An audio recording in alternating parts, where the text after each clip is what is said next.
सवाल ये कि क्या भारत और अमेरिका के बीच पिछले कुछ दिनों से जो जारी कड़वाहट थी, क्या वो कड़वाहट खत्म होने वाली है? अब ये सवाल क्यों है?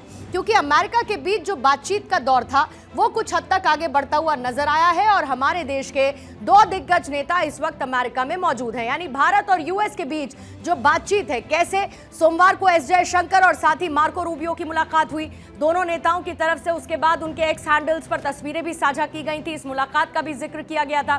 फिर उसके बाद मंगलवार को पीयूष गोयल और हार्वर्ड लुटनिक के बीच में भी मंथन हुआ है। यानी पीयूष गोयल की मुलाकात, एस जयशंकर की मुलाकात, और क्या जो ट्रेड को लेकर उठापटक चल रही है उसमें क्या कोई पॉजिटिव संकेत मिलने के आसार नजर आते हैं।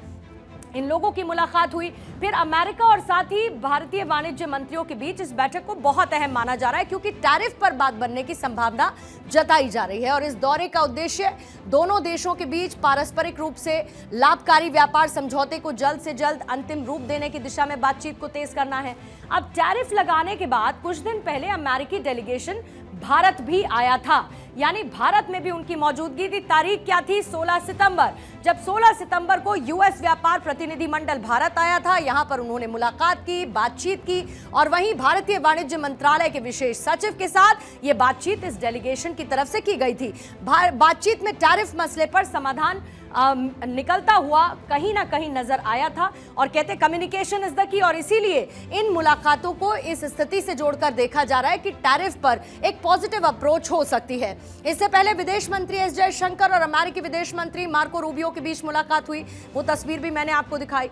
दोनों ही के बीच में काफी देर तक मंथन हुआ, कई सारे मुद्दों पर चर्चा हुई और दोनों नेताओं ने जहां पर द्विपक्षीय और अंतर्राष्ट्रीय मुद्दों पर चर्चा की। अमेरिकी विदेश मंत्री ने बातचीत का सोशल मीडिया एक्स पर उसकी पूरी डिटेल साझा की हैं। उनकी तरफ से क्या लिखा गया? वो ये लिखते हैं कि भारतीय विदेश मंत्री यानी कि एस जयशंकर जिनसे मुलाकात की है और हमने व्यापार, ऊर्जा, फार्मास्यूटिकल्स और महत्वपूर्ण खनिज जैसे क्षेत्रों में द्विपक्षीय संबंधों के विभिन्न पहलुओं पर चर्चा की है ताकि दोनों देशों के लिए समृद्धि बढ़ाई जा सके। ये मार्को रूबियो यूएस के विदेश मंत्री का एक्स पर उनकी तरफ से किया गया ये ट्वीट था। अब एस जयशंकर ने भी मार्को रूबियो के साथ इस मुलाकात को कैसे बयां किया? वो ये लिखते हैं कि न्यूयॉर्क में मार्को रूबियो से मुलाकात अच्छी रही, हमने द्विपक्षीय और अंतर्राष्ट्रीय मुद्दों पर चर्चा की और प्राथमिकता वाले क्षेत्रों में, प्रायोरिटी वाले कैटेगरीज में प्रगति के लिए निरंतर संपर्क की अहमियत पर सहमति जताई है। यानी कि एक दूसरे के साथ संपर्क में रहेंगे, बातचीत करते रहेंगे और इस बातचीत से पॉजिटिव अप्रोच के साथ आगे बढ़ते रहेंगे। इस बात का जिक्र ट्वीट से साफ साफ रिफ्लेक्ट हुआ। इस बैठक में दोनों नेताओं ने जहां पर द्विपक्षीय और अंतर्राष्ट्रीय मुद्दों पर चर्चा की है। अमेरिकी विदेश मंत्रालय के बयान में कहा गया कि विदेश मंत्री रूबियो ने इस बात को दोहराया कि अमेरिका के लिए भारत से संबंध विशिष्ट महत्व के हैं। इसके साथ ही दोनों नेताओं के बीच इस बात पर भी सहमति बनी है कि अमेरिका और भारत क्वाड के माध्यम से एक स्वतंत्र और खुले हुए हिंद प्रशांत क्षेत्र को बढ़ावा देने के लिए मिलकर काम करना जारी रखेगा।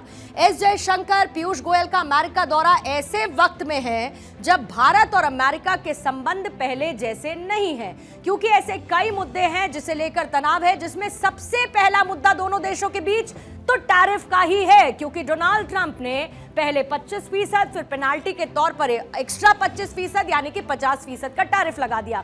अब ये भारी भरकम टैरिफ जिसका काउंटर तो भारत ने निकाल लिया, लेकिन अमेरिका ने इस टैरिफ को अभी तक कम नहीं किया, जिसमें 25% का मैंने पेनाल्टी शुल्क के तौर पर जिक्र किया क्योंकि भारत रूस से तेल लेता है और ट्रंप को इससे दिक्कत थी, तो इसीलिए 25% की पेनाल्टी उन्होंने लगा दी।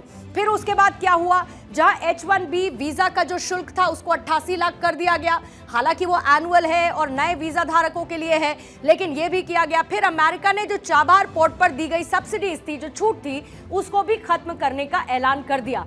और ये कुछ ऐसे मुद्दे हैं जो भारत और अमेरिका के बीच में एक जटिलता को अभी तक बरकरार रखे हैं और इन मुद्दों पर बातचीत के साथ ही कोई हल निकलने की संभावना है। इस तनाव के बावजूद रणनीतिक रूप से दोनों देशों के बीच सहयोग मजबूत है और इसका जो सबसे बड़ा एग्जाम्पल है वो क्वाड है, जिसमें भारत और अमेरिका के अलावा ऑस्ट्रेलिया और साथ ही जापान शामिल हैं और इसका फोकस है इंडो पैसिफिक क्षेत्र में स्थिरता को बनाए रखना। और रूबियो इससे पहले जुलाई में वॉशिंगटन डीसी में क्वाड देशों के विदेश मंत्रियों के साथ बैठक कर चुके हैं, जिसमें उन्होंने भारत और बाकी देशों को अमेरिका के महत्वपूर्ण रणनीतिक साझेदार के तौर पर बयां किया है और इस बातचीत के आने वाले वक्त में सकारात्मक मायने निकले, इस बात की उम्मीद भी की जा रही है।